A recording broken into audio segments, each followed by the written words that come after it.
اور ساری زندگی حلال کمانے کی نیت کرنے والے بس منہ تکتے ہی رہ جاتے۔ آج پھر میں ایک کمپنی میں جاب کے لیے گیا تھا۔ میرے دل میں بار بار اپنا ماضی آ رہا تھا۔ میری ماں نے کتنی مشکلات سے گزر کر مجھے پڑھایا لکھایا تھا، لیکن آج جب نوکری کرنے کی باری آئی تھی تو یہ قانون اور سفارشی نظام مجھے میرا حق ہی نہیں لینے دے رہا تھا۔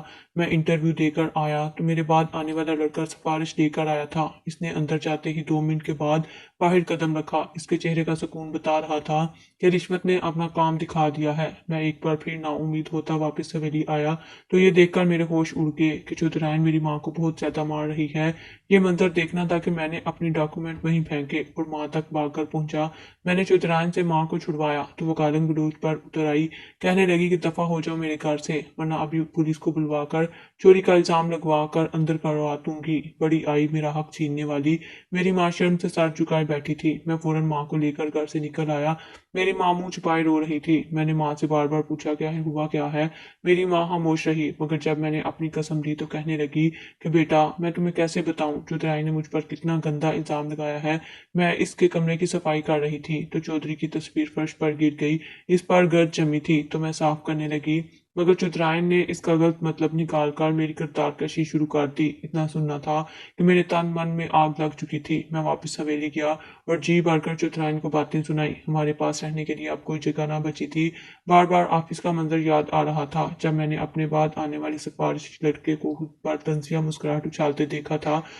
وہ اور کوئی نہیں بلکہ میرا چچا زاد رستم ہی تھا۔ مگر خیر میں اپنی ماں کو لے کر ایک کرائے کا مکان ڈھونڈنے لگا، تبھی ہمارا گزر اپنے گھر کے سامنے سے ہوا۔ ایک عالیشان کوٹھی جس کے باہر چچا اور رستم گاڑی میں بیٹھ کر آ رہے تھے۔ ہمیں دیکھ کر ہنسنے لگے اور طنز کرنے لگے۔ دل تو چاہا کہ ان کا منہ توڑ دوں، مگر میری ماں نے مجھے روک دیا۔ ان کا کہنا تھا کہ ایسا کچھ مت کرنا ورنہ وہ تمہیں نقصان پہنچائیں گے۔